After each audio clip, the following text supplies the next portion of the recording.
नमस्कार दोस्तों, आज एक और पारिवारिक कहानी में मैं आपका स्वागत करती हूँ। आज की कहानी है, जब बेटे ने पिता को किया अपमानित तो बहू ने पति के होश ठिकाने लगा दिए। घनश्याम कक्का नहीं रहे, सुनकर पैरों तले की जमीन खिसक गई। यकीन ही नहीं हो रहा था, लेकिन यह सोचकर यकीन करना पड़ा कि जो आदमी इस दुनिया में आया है उसे एक न एक दिन तो जाना ही है। लेकिन यह कभी नहीं सोचा था कि कक्का इस तरह से अलविदा कह जाएंगे। मुझे वह दिन याद आया जब वे अपने छोटे बेटे दिनेश के साथ देहरादून जाने से पहले हमारे घर आए थे। उस दिन वे बहुत खुश थे। पिता को जब कक्का ने यह बताया कि वे अपने बेटे के साथ देहरादून जा रहे हैं, तो पिताजी ने कहा, हमेशा के लिए जा रहा है या वापस भी लौटेगा? मैं आपसे दूर नहीं रह सकता दादा, जब भी आपसे मिलने का मन करेगा आ जाया करूँगा। एक बात का ध्यान रखना भूला, आदमी कब बदल जाए कुछ पता नहीं। अपनी अपनी सोच है दादा, मैं दुनिया को छोड़ सकता हूँ लेकिन अपने दादा को नहीं। मुझे फ़ोन पर अपनी सूचना देते रहना घनश्याम। तेरे चले जाने के बाद मैं तेरे इंतज़ार के अलावा कर भी क्या सकता हूँ। घनश्याम कक्का खामोश हो गए, नज़रें झुक गई। उनके चेहरे को देखकर ऐसा लग रहा था कि जैसे उन्हें अपने दादा से दूर करने के लिए कोई मजबूर कर रहा हो।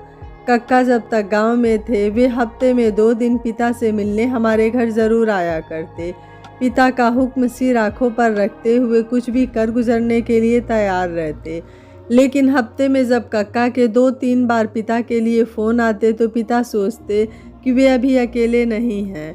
पिताजी के मुँह से हम अक्सर यही सुनते कि इतना प्यार और साथ देने वाला तो आज के ज़माने में खास कोई अपना भी नहीं होता। अगर घनश्याम की पत्नी ने उसका साथ दिया होता तो उसकी आज ये दुर्दशा नहीं होती। पिताजी का कहना भी सही था। काकी के मरने के बाद कक्का ने अपना सारा जीवन अपने दोनों बेटों को पालने और पढ़ाई में लगा दिया। जिस समय काकी ने अपने प्राण त्यागे उस समय कक्का का बड़ा बेटा महेश 3 साल का और छोटा बेटा दिनेश 1 साल का था। उनके आगे पीछे ऐसा कोई नहीं था जो उनकी देखभाल कर सके। कक्का हमारे घर आते तो अपने दोनों बच्चों को साथ में लाते और पिता के सामने रोने लगे। कई बार पिताजी ने कक्का से कहा, इस तरह से कब तक रोता रहेगा घनश्याम? अपना जीवन देख और इन बच्चों का भविष्य देख।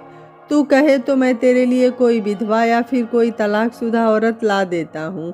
एक बार घर से निकल गया तो तभी घर लौटूंगा जब तेरे लिए ब्यारी लेकर आऊँगा। कक्का नौ में अपना सिर हिलाते हुए कहते, पता नहीं वह मेरे बच्चों के साथ कैसा व्यवहार करे। मेरे दोनों बच्चों सही सलामत रहेंगे तो ज़िंदगी जैसे भी कटेगी कट जाएगी। पिताजी के समझाने पर भी कक्का ने दूसरी शादी नहीं की। वे अपने बच्चों के साथ अपनी ज़िंदगी व्यतीत करने लगे। धीरे धीरे दिन गुजरते गए और बच्चे बड़े होते गए। और फिर एक समय ऐसा भी आया जब उन्होंने अपने दोनों लड़कों की शादियाँ कर दी। बहुओं के आ जाने से कक्का के चेहरे पर लालिमा तैरने लगी थी, लेकिन कक्का के चेहरे पर यह लालिमा कुछ ही दिनों तक टिकी रही, क्योंकि दोनों लड़के अपनी पत्नियों को साथ लेकर चले गए। बड़ा लड़का महेश चंडीगढ़ और छोटा लड़का दिनेश देहरादून। कक्का एक बार फिर अकेले हो गए, परंतु अब वे पिता के सामने रोते नहीं थे। वे कैसे भी रहे, लेकिन उनका हमारे घर आने का जो नियम था, उन्होंने उस नियम को कभी नहीं तोड़ा।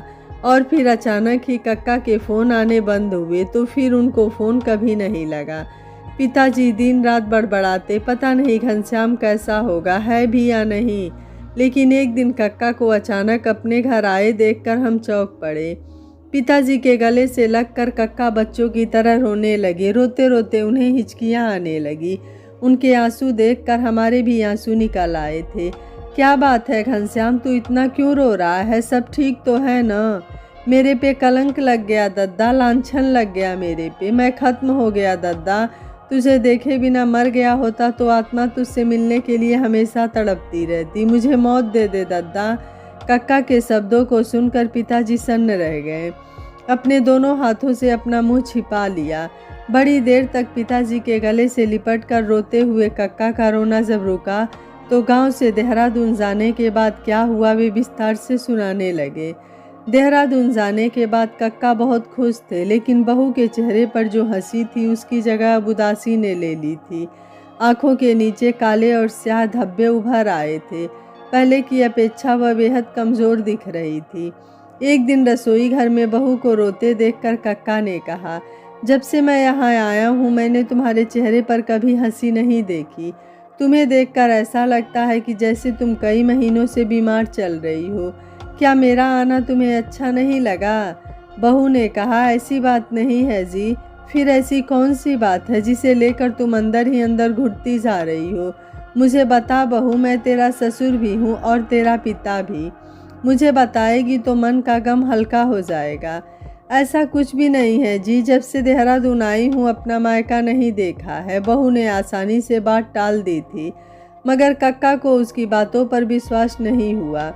उन्हें इस बात का एहसास हो गया था कि इस घर में ऐसा कुछ तो जरूर हो रहा है जो कि बहू उससे छिपा रही है। क्या छिपा रही है? वे उसी बात को जानने की कोशिश में लग गए, लेकिन एक दिन उन्हें जब हकीकत का पता चला तो वे सिर से लेकर पैरों तक आने वाले समय में किसी भयंकर घटना को लेकर कांपने लगे। उस दिन रात को कक्का की जब अचानक नींद खुली और अपनी आंखें मलते हुए वे बाहर छज्जे में आए तो दिनेश को सामने वाले घर में घुसते देखकर उनकी आंखें फटी की फटी रह गईं। दबे कदमों से वे नीचे उतरे तो बहू की सिसकियां सुनकर उनका कलेजा छलनी हो गया। वे चुपचाप उल्टे पैर अपने कमरे में वापस लौट आए। नींद अब उनकी आंखों से कोसों दूर थी। बेचैनी इतनी बढ़ गई थी कि वे लगातार अंदर बाहर चक्कर काटते रहे। उन्हें अब पूरी तरह से विश्वास हो चुका था कि आने वाले समय में बहू के जीवन में अंधेरे और कष्टों के अलावा कुछ भी नहीं है। वे सारी रात चहलकदमी करते रहे। सुबह दिनेश के जाने के बाद उन्होंने बहू से कहा, सामने वाले घर में कौन रहता है बहू? शांति विधवा है और अपनी अंधी माँ के साथ रहती है। कहते हुए वह रुआंसी हो गई। कक्का खामोश हो गए। उन्हें जिस बात का डर था वही हुआ। बहू के चेहरे पर छाई उदासी व आंखों से बहने वाले आंसुओं का कारण अब उनकी समझ में आ गया था। मैं तुझसे एक बात पूछना चाहता हूँ बहू, जो कल रात मैंने देखा क्या वह सच है? कक्का के शब्दों को सुनकर बहू को जैसे सोए हुए में किसी बिच्छू ने डंक मार दिया था। उसकी आंखें गीली हो आई। उसके सिर को सहलाते हुए कक्का ने कहा, मैं सच सुनना चाहता हूँ बहू। बहू ने सारी हकीकत कक्का को बताते हुए जब यह बताया कि दिनेश उसे रोज मारता है तो अचानक ही कक्का के मुंह से निकला, मैंने तेरा बुरा कर दिया है बहू। भगवान मुझे कभी माफ़ नहीं करेगा। तेरी जिंदगी को नरक में झोंकने वाला अगर कोई है तो वह मैं ही हूँ। मैं किसी और को क्यों दोष दूँ? कहते हुए कक्का सामने वाले घर में जाने लगे तो बहू ने कहा, कहाँ जा रहे हो जी? मैं सारी हकीकत जानते हुए भी तुम्हारी तरह चुप नहीं रह सकता। समझ में नहीं आ रहा है कि तू सब कुछ जानते हुए भी खामोश क्यों रही। पुलिस में जाती, गली मोहल्ले की औरतों को इकट्ठा करती, लेकिन ऐसा न करके तू अपने आंसू बहाती रही। मैं जा रहा हूँ उसे समझाने। बहू कक्का को सामने वाले घर में जाते हुए देखती रही। काफ़ी देर बाद जब कक्का वापस लौटे तो उनके चेहरे पर एक डरावना खौफनाक भय समाया हुआ था। क्या हुआ जी? कक्का ने कोई जवाब नहीं दिया। वे चुपचाप ऊपर अपने कमरे में चले गए। अंधेरा होने के बाद दिनेश जब घर आया था तो बसंती ने उसे रास्ते में रोकते हुए कहा, तुम्हारे चले जाने के बाद तुम्हारा पिता उसकी इज्जत लूटने के लिए उसके घर आया था, लेकिन तुम्हारे बारे में सोचते हुए मैं थाने में नहीं गई। अगर उसकी जगह कोई दूसरी औरत होती तो अब तक तुम्हारे पिता को पुलिस पकड़कर ले गई होती। बसंती की बातें सुनकर दिनेश की आंखों में खून उतर आया। उसने आव देखा न ताव और घर आते ही अपने पिता पर हाथ छोड़ते हुए कहा, जब शरीर में इतनी ही जलन थी तो शादी क्यों नहीं की? तुझे शादी करने के लिए किसी ने मना किया था? बसंती के घर में जाने की क्या ज़रूरत थी? अगर वह पुलिस को बुला देती तो अब तक जेल में सड़ रहा होता। समझ में नहीं आ रहा है कि मैं अपने घर में अपने बाप को पाल रहा हूँ या किसी बलात्कारी को। अरे अपनी उम्र का ख्याल तो किया होता। निकलो यहाँ से। कहते हुए दिनेश ने कक्का का हाथ पकड़कर उन्हें दरवाजे के बाहर धक्का दे मारा। ये क्या कर रहे हो तुम? रात को ये कहाँ जाएंगे? अपने कर्मों का फल दूसरे को क्यों दे रहे हो तुम? इससे आगे बहू कुछ कह पाती कि दिनेश के हाथ अब बहू पर भी चलने लगे थे। अपने घर के दरवाजे पर खड़ी होकर बसंती यह सारा तमाशा देख रही थी। उस रात कक्का कहाँ रहे कुछ पता नहीं, लेकिन कक्का को ढूंढने के लिए बहू सुबकती हुई गलियों में भटक रही थी, मगर कक्का उसे नहीं मिले। दूसरे दिन कक्का गांव के लिए निकल पड़े। वे जब गांव पहुंचे तो बेहद उदास व हताश दिखाई दे रहे थे। डबडबाई आंखों से वह पिताजी के गले लगकर आप बीती सुना रहे थे। उसके बाद कक्का डरे व सहमे सहमे से रहने लगे। पहले की अपेक्षा अब उनका बोलना भी बहुत कम हो गया था। आकाश को निहारते हुए वे बड़बड़ाने लगते, कलंक लग गया मेरे ऊपर, आ मौत आ। ऐसे हालातों में भी उनका हफ्ते में 2 बार हमारे घर आना हमेशा की तरह जारी रहा। इधर एक हफ्ते से जब कक्का हमारे घर नहीं आए तो पिता कक्का के गांव जाने की तैयारी करने लगे। लेकिन तभी कक्का के गांव से एक आदमी ने आकर पिताजी को जब यह बताया कि घनश्याम कक्का नहीं रहे तो पिताजी ज़मीन पर गिरते गिरते बचे। अगर उस आदमी ने पिताजी को न पकड़ा होता तो पिताजी अवश्य ही पत्थरों में गिर गए होते। यह सब कैसे हुआ? पिताजी ने रोते हुए पूछा। सुबह जब लोगों ने दरवाज़ा खोलकर देखा तो घनश्याम कक्का चारपाई पर मरे पड़े थे। लाश अभी घर में ही है, आपको बुलाया है। घनश्याम कक्का जीते जी हमेशा लोगों से यही कहते रहे कि उनके मरने की सूचना उनके लड़कों को कभी भी मत देना, परंतु उनके मरने के बाद जब तक दद्दा का हाथ उनकी अर्थी पर नहीं लगेगा उन्हें चौक में से मत उठाना। उस आदमी ने अपनी बीड़ी सुलगाते हुए कहा, तूने मुझे धोखा दे दिया घनश्याम, तू मुझसे मिले बिना ही चला गया। तू तो कहता था कि मैं अपने दद्दा को मिले बिना नहीं जाऊंगा। वादा भूल गया रे तू। एक बार अपना वादा निभाने आ जा घनश्याम, आकर मेरे गले लग जा। तुझे कलंक से मुक्ति मिल गई घनश्याम। कैसा अभागा रहा तू। तुझे तो मुझे भेजना था जबकि मैं तुझे भेज रहा हूँ। रोते हुए पिता ने अपनी लाठी उठाई और घनश्याम कक्का के घर की ओर चल पड़े। इधर गांव से कोई देहरादून गया और दिनेश से मिलने के लिए उसके घर गया। दिनेश नहीं था। उसकी पत्नी ने गांव का हाल समाचार पूछा और पूछा कि क्या कक्का गांव गए हैं, तो उसने बताया कि कक्का तो मर गए। बहू दहाड़े मार मार कर रोने लगी। पिता समान ससुर की मृत्यु से उसे बहुत ही आघात लगा था। उसे लग रहा था कि पिताजी बेटे के द्वारा किए गए अपमान को बर्दाश्त नहीं कर सके और अपने शरीर को तिलांजलि दे दी। वह अपने बिस्तर पर लेटे लेटे सिसक रही थी कि उसे किसी की आवाज़ सुनाई दी और उसने जब सामने देखा तो एक प्रकाश दिख रहा था। उस प्रकाश ने कहा, बेटा रोने का समय खत्म हो गया है। अगर तू अपने लिए आवाज़ नहीं उठाएगी तो जिंदगी में कभी भी खुश नहीं रह सकेगी। अब यह तेरे हाथ में है कि तुझे सिसक सिसक कर जिंदगी गुजारनी है या अपने पति को सबक सिखाकर उसे सही रास्ते पर लाना है। लेकिन पिताजी, इतना बोलते ही वह प्रकाश गायब हो गया और वह हड़बड़ाकर जैसे नींद से जाग गई। सामने देखा तो कुछ नहीं था, लेकिन उसके अंदर जैसे नई हिम्मत का संचार हो गया था। उसने यह तय कर लिया था कि अब जिंदगी में आर या पार करना है और अपने ससुर के अपमान का बदला भी लेना है। शाम हुई और दिनेश घर आया।